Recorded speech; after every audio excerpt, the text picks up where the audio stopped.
This is Democracy Now!, democracynow.org, The War and Peace Report. I'm Amy Goodman.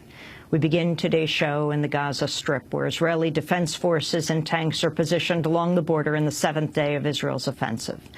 As of this morning, the Palestinian death toll has reached at least 172, among them 140 civilians, including 30 children. According to Gaza's health ministry, more than 1,200 people have been wounded. This weekend brought the deadliest strikes to date, including a bombing that killed 18 members of the same family. No Israelis have been killed. On Sunday, the Israeli military dropped leaflets and sent text messages to warn residents of the northern Palestinian town of Beit Lahia to evacuate the area as a plan to intensify its large-scale bombing campaign. One displaced resident described an Israeli leaflet telling locals, quote, "Any moving body after noon will be struck," unquote. In addition to bombing homes, Israel's carried out a number of attacks on Gaza's civilian infrastructure. The Palestinian Center for Human Rights says the targets have included charities, parks, sports clubs, and a mosque. The United Nations Humanitarian Affairs Office estimates thousands have been displaced in Gaza. Almost 1,000 homes have been destroyed. On Saturday, Israeli shelling killed 2 disabled women and wounded 4 when a tank shell struck a rehabilitation center in Gaza City. A member of an ambulance crew spoke to the media. These are the targets of Bibi Netanyahu. These are the remains of children. These are dolls for children. These are the targets of Bibi Netanyahu. These are the targets of the Jews. They are children in an organization for the disabled. The UN Secretary-General Ban Ki-moon has expressed alarm at the escalation in fighting as the Security Council is demanding a ceasefire. His office released a statement that, quote, "The Secretary-General does not believe that what is inherently a long-standing serious political dispute between Israelis and Palestinians can be resolved via military means by either side. He remains engaged with both sides to urge de-escalation and an end to violence." On Sunday, Israeli Prime Minister Benjamin Netanyahu told the Israeli cabinet that responsibility for civilian deaths in Gaza lies with Hamas. We don't know when this operation will be over. It may take a long time, and we need your support and your discipline.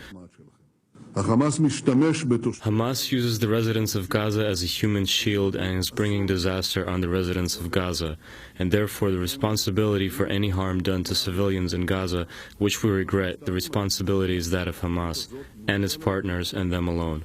Militants in Gaza have fired hundreds of rockets at Israel. Well, for more, we're joined from Harvard University by Diana Buttu, an attorney based in Palestine. She has served as a legal advisor to the Palestinians in negotiations with Israel. She was previously an advisor to Palestinian President Mahmoud Abbas. We welcome you to Democracy Now! Diana Buttu, can you respond to the latest news from Gaza right now? Yes, Amy. In addition to the killings of people, there have been more than 940 houses that have been destroyed by the Israeli army. In addition to much of the water infrastructure has also been targeted. This is a war that has been taking place against the Palestinian civilian population, deliberately designed to bring down the Palestinian civilian population.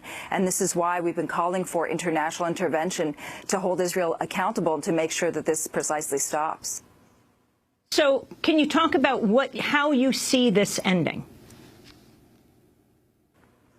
The problem is, Amy, is that I don't see it ending. The real issue here is whether Israel's going to be held accountable. And so far, there hasn't been any international actors who stepped forward to say anything to Israel or to do anything against Israel. There haven't been sanctions lobbied against Israel. There haven't been any statements. And at the end of the day, it's going to be simply a question of whether Israel gets tired of continuing to bomb a civilian population. We've seen this in the past when it's carried out bombing campaigns against Lebanon and also the previous bombing campaigns against Gaza.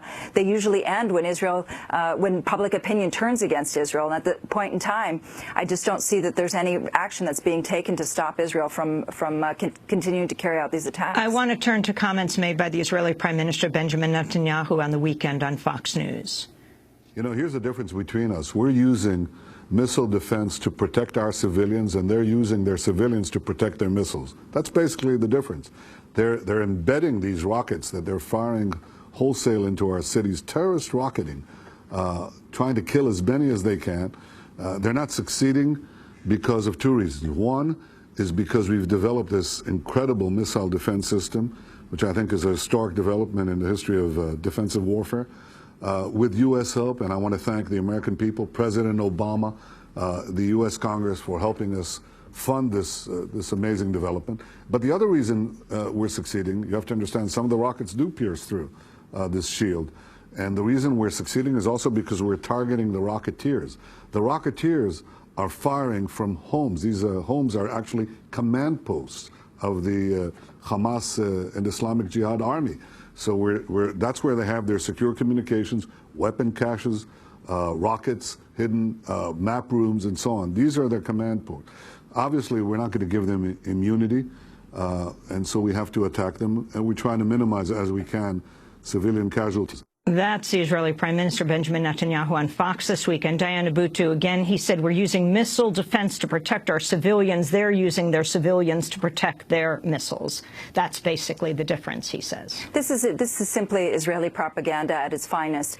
When you look at the death toll and you see the numbers, then the numbers actually speak volumes. When you see that 80% of the people who've been killed are civilian, when you see that half of them are women and children, and when you see that who they're actually bombing is a population 43% of whom are under the age of 14, then it's very easy to pierce through the propaganda. But more importantly, I think it's important to keep in mind that when Israel talks about who it's targeting, what it's targeting, they've never proffered any proof or any evidence for what it is that they're trying to hit. They simply make these allegations, and networks like Fox take it in and simply accept it as being fact. But the fact of the matter is that when all of this is over, Israel has never allowed independent investigators to come in and see what it is that Israel's doing. At the end of the day, as much as Israel tries to claim that they're not targeting civilians, they are, and the casualties speak